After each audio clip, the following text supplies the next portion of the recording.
wanted to cover just a really basic install and startup of a UNIC Classic. This could also apply to a Mira or a Rumba if you're moving one of them around, hooking one up, and to some point probably some of the Divas if you're still working on an old Diva. So I'm just going to run through really quick where the hookups are, how to turn it on, and what you're looking for, any little adjustments you should make to check before you start using this thing. So, start with your utilities, your water power drain. This particular model is a 2-group unit. It's outfitted with a pot adapter here. It looks probably different from what you'd be working on, but everything else is functionally the same. Don't worry about this part. So for a 2-group or a 3-group, or if you've somehow come up with a 4-group, power requirements are going to be the same. 208 to 240 volts, 30 amp dedicated circuit. These models are not too particular about the exact voltage. They're pretty robust, so you don't have to have exactly 240 or 220. If you've got a general 200 voltish circuit, you'll probably be fine. If you've got a single group unit, those run on standard 110, but you need a 20 amp circuit. 20 amp, right, that receptacle is going to look like a normal one at your house, except it's got the one horizontal prong for your 20 amp, that slightly larger power circuit. Water hookups coming from your filter and your drain are both going to be accessed below the pan here. So to get to that, you're going to take out this top grate, and right here you've got your drain. This will spin off. And the easiest way to get this out is you've got your sides, right, left, other side, these black plastic ornamentals. If you just grab onto it and give it a tug forward, this will come off, and you can get your drain pan out of the way and expose your hookups here. You can see your water hose coming in from the filter is going to hook up right here, and your drain will go right here. These fittings should be in the accessory box that shipped with the machine. This pipe here, and a fitting and a washer with a hose clamp to hold the hose to this fitting. Do not take a little brass cap off of the bottom of the boiler and hook the hose to it. That is often done by plumbers and contractors who have not read the install manual, and that is actually the drain for the boiler. The machine will not work and you can damage it and lose a part that is very difficult to replace. So don't hook up to the bottom of the boiler. All your water hookups are right here underneath the drain pan. And then when that's done, you can put those back, spin this nut back in, and we should be good to turn it on. So with your water turned on, which mine already is, we go down here to the switch. Make sure we're zoomed out enough to see. All right. Switch down below, you got 0, 1, and 2. We're going to put this to number 1 and let this boot up and fill.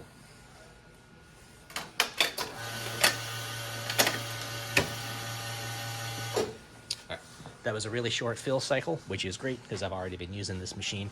If this was the first time you were starting it up, that would likely run much longer. Potentially it might time out and you'd need to turn the machine off and then back on to let it trigger another fill cycle. If it times out, it'll be displaying up here like a T or a TO on the display. You'll know if that happens. But once your pump stops and everything's good, we can come down here and flip that to number 2, which will engage the heat. That's a good thing to keep in mind down the road. If you lose steam or pressure, sometimes people will be wiping the counter and they'll bump this into position 1, where everything on the machine works except for the heating elements. So it can kind of trip you out a little bit. We're going to let that heat up as we go around. A couple things. I check when I'm doing this. We're going to come around over here. Right here to the fill valve. These usually come throttle down, closed most of the way. This is an adjustable valve right here. I like to open this up so we fill the boiler faster. It really comes down to differences in how we do coffee in the US versus Europe.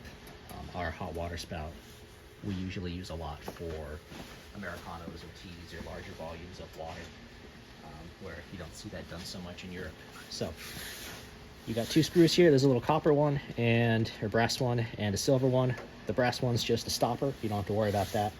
But I will come to this adjustable screw and I'll just run it through all the motions real quick. When you get to the bottom, don't crank down. Once you can tell you're kind of there, stop. You don't want to damage it. And then I'll back it out. And this helps to break up any scale or just residual anything that might be in that valve working towards a clog. But then I'll back it out until it hits this stopper screw and then give it one full turn back in, and I like to leave it there pretty well, almost all the way open and ready to go. The other thing I'll check is around here on the other side, setting the pump pressure. Pretty standard pump. It's hard to see here behind this little hose, but there's an adjustment right here to put the screw so you can adjust it. And the way we do that is to come around and watch our valve, or our manometer here, our gauge. We're watching this green side. Anytime the pump is running, we want that to be right here in the white, between like 9 and 10 bar. So to set our pump pressure, we'll just turn this on and let it run with our screwdriver in the adjustment on the pump. And we'll watch the gauge. While we turn the screwdriver, so I'm increasing the pressure, that's a little high. Go the other way, that's kind of low. That's about 9 bar right on the nose, so we know our pump's in a good spot now.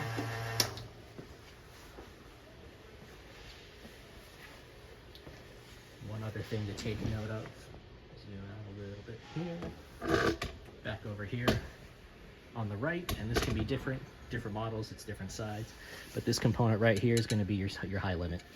So if the machine's not heating and you're in position 2 and it's not heating, likely this has been tripped, and there's a little push button right on the top here. Just give it a really firm push. It's spring loaded, it's always going to bounce back on you, but if you feel or hear a click when you do it, you know that thing was tripped and you should start heating again. This big red boot is your heating element, leave that there.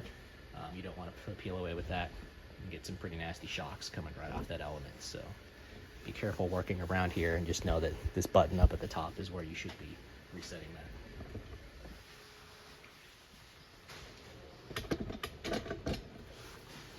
And then you can watch your gauge here. And you see this getting up about to the white. That's going to tell you that you're at about 1 bar of pressure. That's where you want it to be. That's when you're fully heated, and you should have steam. The last thing you could check, and I know this one is solid, is up above here in the back. This is your pressure stat. There's usually a little yellow cap here. It's gone, but you can put a screwdriver here and adjust this. You can see there's some writing for plus and minus, which way to turn. That will increase or decrease the steam pressure on the machine in case your steam pressure is too low or too high, and to a small effect the temperature, but that's mostly for the steam. So these classic units are really simple for as far as an install goes and a startup. That's about all you have to know. I do have another video that goes into programming, so if you need to program one of these things, I would watch the programming video. But otherwise, that'll get you up and going and making coffee.